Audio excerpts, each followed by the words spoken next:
আসসালামু আলাইকুম রহমতুল্লাহি ওবরকাতুহু। সম্মানিত দর্শক, দিন যত যাচ্ছে রাজনীতি তত জটিল থেকে জটিলতর হয়ে যাচ্ছে। রাজনীতির যে সকল হিসাব আমরা দীর্ঘদিন ধরে করে আসছি, সব হিসাব ওলটপালট হয়ে যাচ্ছে। যেমন ধরুন, আগস্ট মাসের একেবারে ৫ তারিখের একদিন আগে ৪ তারিখ পর্যন্ত আমরা মনে প্রাণে কল্পনা করেছি, স্বপ্ন দেখেছি শেখ হাসিনার পতন হবে। কিন্তু এভাবে পতন হবে আমরা কক্ষনোই কল্পনা করিনি। আবার জুলাই আগস্ট বিপ্লবের পর আমাদের ক্ষমতার অভ্যন্তরে যে জায়গাগুলো ক্ষমতা নিয়ন্ত্রণ করছে, ধরুন গণভবন, যেটা নেই এখন, এটাকে এখন যমুনা বলতে পারেন। তারপর ক্যান্টনমেন্ট, এরপর সেক্রেটারিয়েট, বঙ্গভবন। তো যখন স্বাভাবিক সময় থাকে তখন এ সকল এলাকাতে যা হয় এগুলো সবই পত্রপত্রিকা আসে। এমনকি আমাদের দেশে যে কয়বার মার্শাল ল এসেছে, জরুরি অবস্থায় এসেছে, তখনও আমরা ক্ষমতার যে অন্দরমহল, সেখানে যা কিছু ঘটেছে সব হালনাগাদ টাটকা খবর আমরা পেয়ে গেছি। জাতীয় দৈনিকগুলোতে এসেছে এবং সাপ্তাহিক পত্রিকাগুলোতে। আপনাদের অনেকের হয়তো মনে আছে যে অনেকগুলো বিখ্যাত সাপ্তাহিক পত্রিকা ছিল। বিচিত্রা ছিল, তারপর সুগন্ধা ছিল, আজকের সূর্যোদয় ছিল বা সাপ্তাহিক সূর্যোদয় ছিল, খবরের কাগজ নামক একটা ছোট পত্রিকা ছিল, সাপ্তাহিক যায় যায় দিন ছিল, এবং মানুষের মনোজগৎকে এ সকল পত্রিকা, আরেকটি পত্রিকা বিচিন্তা, সেটা ছিল, আসে দিন যায় ছিল, এরকম অনেকগুলো পত্রিকা, চিত্র বাংলা ছিল, তারপরে যাকে বলা হয় পাক্ষিক অনেকগুলো পত্রিকা ছিল, রোববার ছিল, সাপ্তাহিক রোববার ছিল, সাপ্তাহিক পূর্ণিমা ছিল, কত কি বলবো।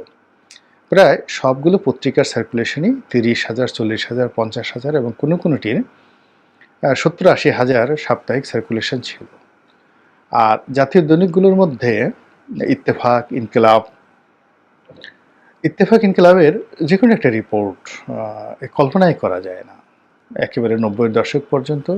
আর বস্তুনিষ্ঠ নিরপেক্ষতার দিক থেকে সংবাদ, অবজারভার এর অতুলনীয় একটা অবস্থান ছিল। ডেইলি স্টার, আজকের কাগজ, প্রথম আলো, এটা অনেক পরের ঘটনা, ৯৬ সালের পরের ঘটনা, কিন্তু তার আগ পর্যন্ত আমরা আজকের সামাজিক মাধ্যমে যে উত্তেজনা তৈরি করছি, যে বিশ্লেষণ তৈরি করছি, যে ভাইব তৈরি করছি, এর 99.99% কর্পূরের মতো। এটি জনমত গঠন করছে না, এটি জনগণকে কেবলমাত্র উত্তেজিত করছে। যেমন আমি যে কথাগুলো বলছি, আপনারা শুনছেন, আবার শুনছেন না, ভুলে যাচ্ছেন, আবার একই কন্টেন্ট অন্য জায়গায় আরেকজনের মুখে শুনছেন।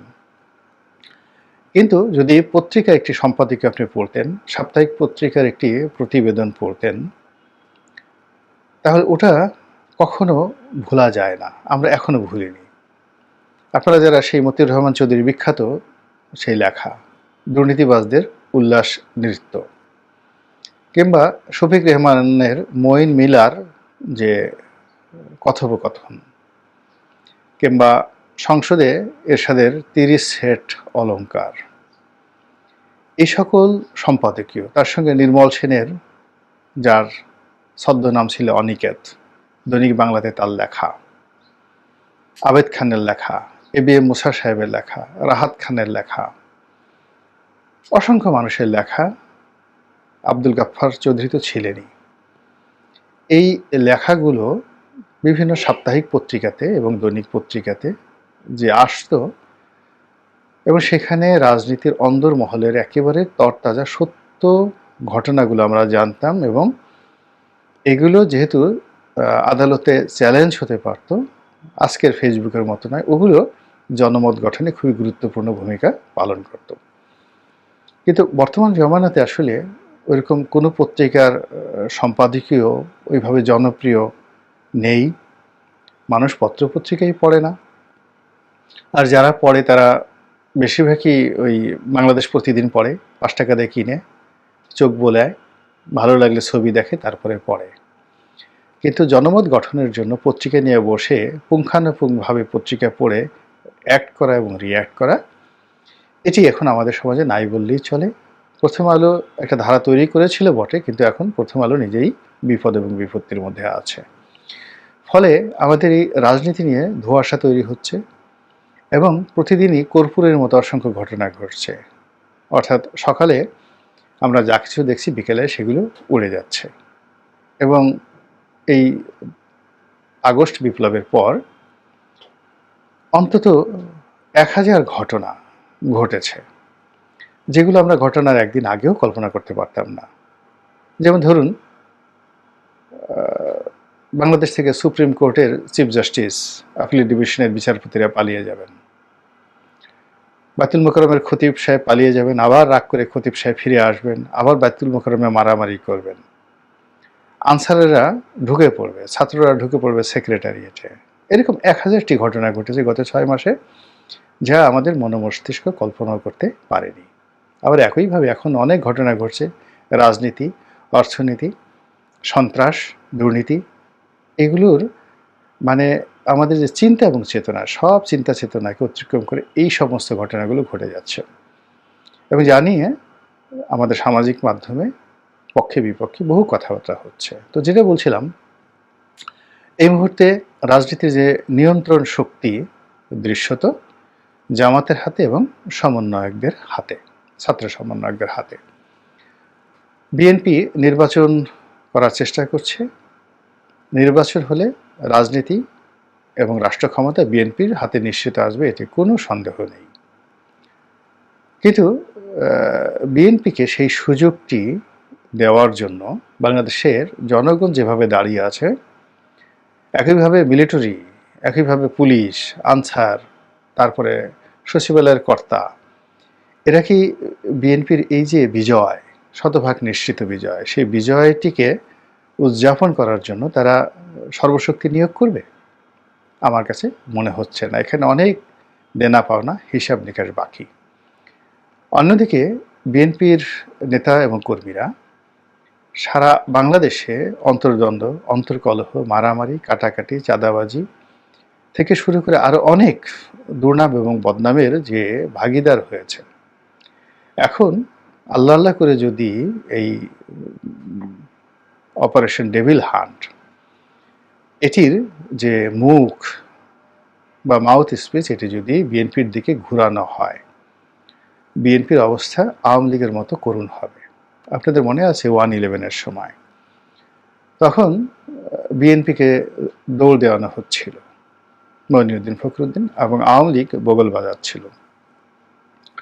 কিন্তু কিছুদিন পরে দেখা গেল যে বিএনপির উপর যে জুলুম নির্যাতন চলছে, একই নির্যাতন আওয়ামী লীগের উপর শুরু হলো। তখন উভয় দল গলাগলি করে কান্নাকাটি শুরু করলো, এবং সেই দৃশ্য যে আবার হবে না, এটা বলা যাচ্ছে না।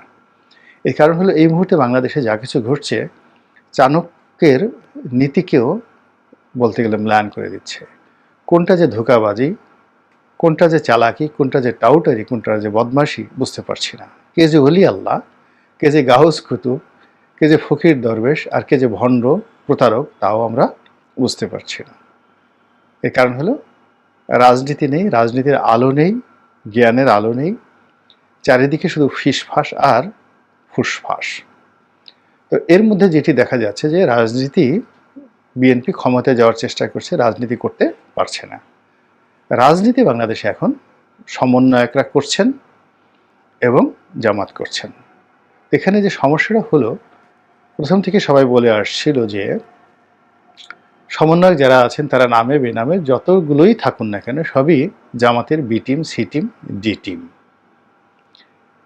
এদের মুখে খোঁচা খোঁচা দাড়ি, এদের পোশাক আশাক, এদের কথাবার্তা, এদের কপালে দাগ থেকে শুরু করে অনেকগুলো বিষয় নিয়েই সাধারণ যারা লোকজন রয়েছেন তারা বলার চেষ্টা করেছেন এরা সবাই শিবিরের রিক্রুটমেন্ট।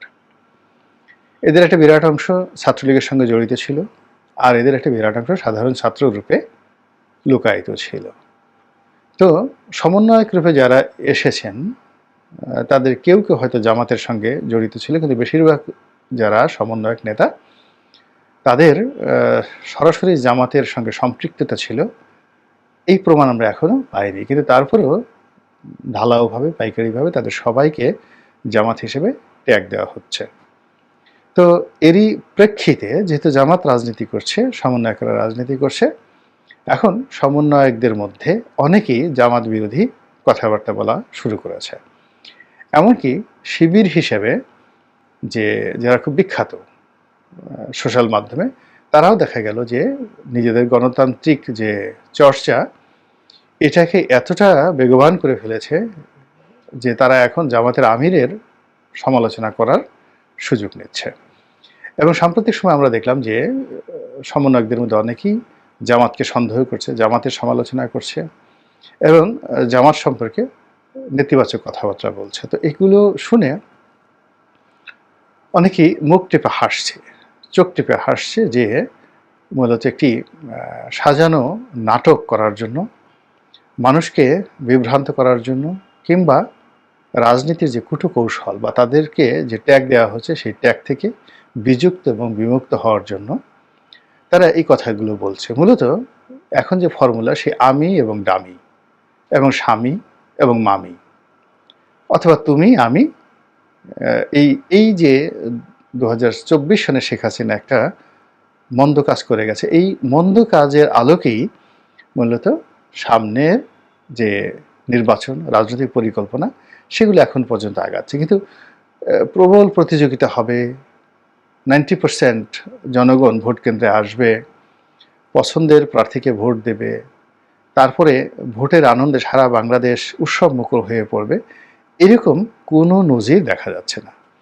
চারিদিকে শুধু ওয়াজ আর জিকির, চারিদিকে শুধু তাহেরি, আব্বাসি, আজহারি, চারিদিকে শুধু হাসনাত, সার্জিস, নায়েবে আমির, জামাতে আমির, মানে জামাতে নায়েবে আমির অথবা আমিরে জামাত। এছাড়া বিএনপির পক্ষ থেকে মাঝে মাঝে মির্জা ফখরুল সাহেব, সালাউদ্দিন সাহেব বা রিজভী সাহেব সংবাদ সম্মেলন করেন, মিডিয়া পর্যন্ত খবর আসে, কিন্তু ছুটোছুটির ক্ষেত্রে ওইরকম কথাবার্তা হচ্ছে না। ছোট ছোট দলগুলোর মধ্যে মাহমুদুর রহমান মান্না, ওনার নাগরিক ঐক্য, প্রেস ক্লাবে, তারপরে শেষে বিভিন্ন হোটেলে, টকশোতে তারা যথেষ্ট গুরুত্বপূর্ণ, অতি গুরুত্বপূর্ণ দায়িত্ব পালন করছেন, অনেকটা আমার মতন করে আর কি। তো এই রাজনীতির মধ্যে এই যে জামাত এবং সমন্বয়কদের যে বিভেদ যেটি দেখা যাচ্ছে, এটিকে অনেকে যারা সাধারণ চিন্তার মানুষ, তারা বলার চেষ্টা করছেন যে জামাতের এবং তাদের মধ্যে যে হানিমুন পিরিয়ড ছিল, সেই হানিমুন পিরিয়ড শেষ হয়ে গেছে। আসলে এখন জামাত আর সমন্বয়কদের মধ্যে যদি ঝগড়া বাঁধে এবং বা ঝগড়া বেঁধে যায়, তাহলে আলটিমেটলি বিএনপির অনেক উপকার হবে, এরকম অনেকে স্বপ্ন দেখছেন। আবার বিএনপির যারা লোকজন তারা বলার চেষ্টা করছেন ওগুলো দ্বারা বিভ্রান্ত হয়েও না, মূলত ওগুলো সাজানো নাটক। তো এখন এগুলো কি সাজানো নাটক নাকি হানিমুন পিরিয়ড, নাকি সত্যিকার অর্থে একটা রাজনৈতিক পট পরিবর্তনের দিকে আমরা যাচ্ছি, সেটা সময় আসলেই বলা যাবে। মহান আল্লাহ আমাদের সবাইকে হেদায়েত দান করুন এবং হেফাজত করুন। আসসালামু আলাইকুম ওয়া রাহমাতুল্লাহি ওয়া বারাকাতুহু।